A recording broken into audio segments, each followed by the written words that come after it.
Do you actually show your parents you love them in a way they understand? You probably think you do. Most of us do.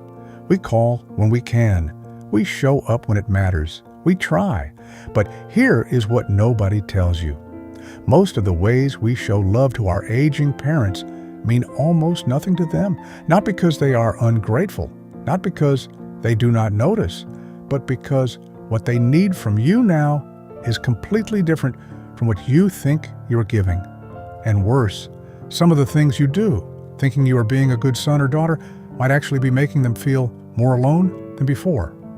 There are 7 unspoken rules that take almost no time to follow. But once you truly understand them, your parents will not just feel cared for, they will feel seen. And that difference is everything. Let us start with the one almost everyone gets wrong. When your parents open up about their problems, what is the first thing you do? You jump into solution mode. Did you try this? You should do that. I will handle it. Do not worry. It feels helpful, responsible, loving even, and you mean well, genuinely. But here's what aging parents rarely say out loud. They do not always want solutions. They want to feel heard.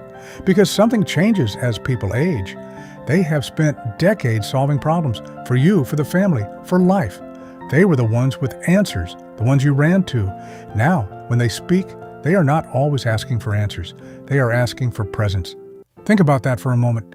The person who once had a solution for everything, the one who fixed your problems before you even finished explaining them, is now sitting across from you, just hoping you will stay a little longer and listen. So next time they talk about their health, their worries, their memories, pause before you respond. Do not interrupt. Do not fix. Do not redirect. Just listen. Be there without an agenda. Because sometimes the most powerful thing you can say is absolutely nothing at all. A lot of people think they're doing right by their parents because they provide financially, paying bills, sending gifts, upgrading their phone, their furniture, their comfort. And yes, that matters. It comes from love, and it should not be dismissed. But here's the truth most parents will never say out loud. They would trade all of it for more time with you, because at a certain age, life stops being about accumulation. It becomes about moments, conversations, presence. A 10-minute phone call where you are fully there, not half distracted, not checking messages in between, but actually there, means more than an expensive gift you barely had time to send. Most of us know this somewhere deep down, but we keep telling ourselves we will make more time when things slow down, when work gets easier, when life gets less chaotic. But it never does. Time does not free itself up on its own. So, if you are busy, and everyone is, do not wait for the perfect window. Create small moments. Call them while you are driving. Sit with them without reaching for your phone. Visit without watching the clock. Because one day, you will realize that time was the only thing they ever truly wanted from you. And by then, the chance to give it may already be gone. This next one is subtle, dangerously subtle. And most people never even notice they are doing it. As parents age, they start paying close attention to things they never focused on before. How often you sigh when they ask for help. How stretched your voice sounds. How your tone shifts, even slightly, when they call at an inconvenient moment. And slowly, quietly, something changes inside them. They begin to feel like a burden, even if you never say it. Even if you do not mean it for a single second, they feel it. So they stop asking, they stop sharing what is really going on. They start saying things like, "It is okay, do not worry about me, I will manage." But what they really mean is, "I do not want to trouble you."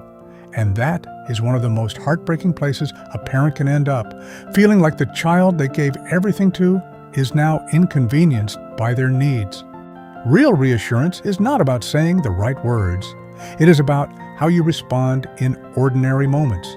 Be patient when they repeat themselves. Be present when they need help.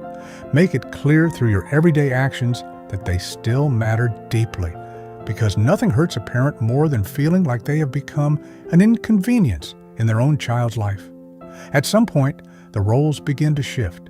You start becoming the decision maker, the planner, the one who handles things, and it is easy to slide into thinking you know what is best. You are more in touch with the world. You can see things clearly that they might miss. But here is what many children do not stop to realize. Independence is dignity, and losing it is terrifying. Your parents may move slower than they used to. They may forget things from time to time. They may not always make the choices you would make for them.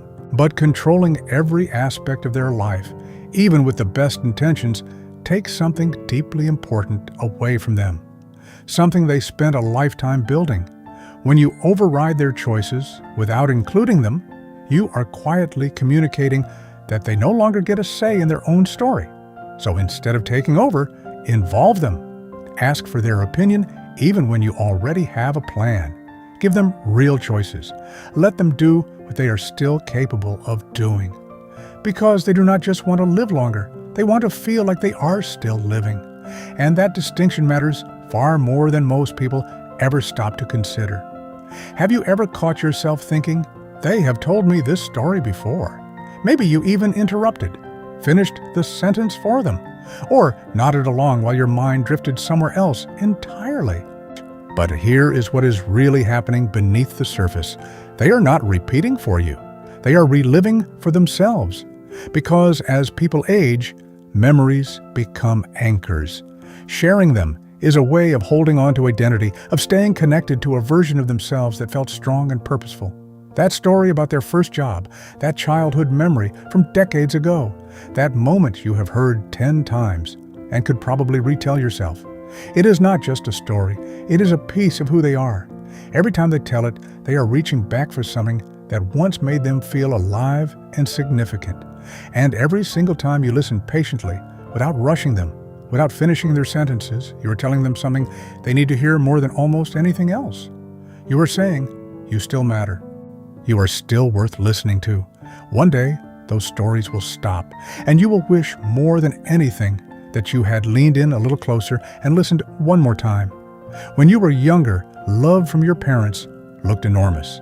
Sacrifices you did not fully understand, protection you took for granted, late nights and early mornings, and decisions made with you always at the center.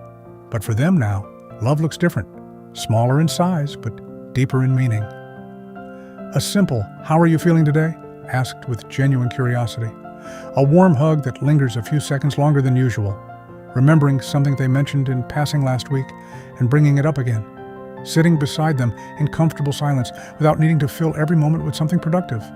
These are not small things to them, they are everything. Because as life slows down, the little moments carry the most weight.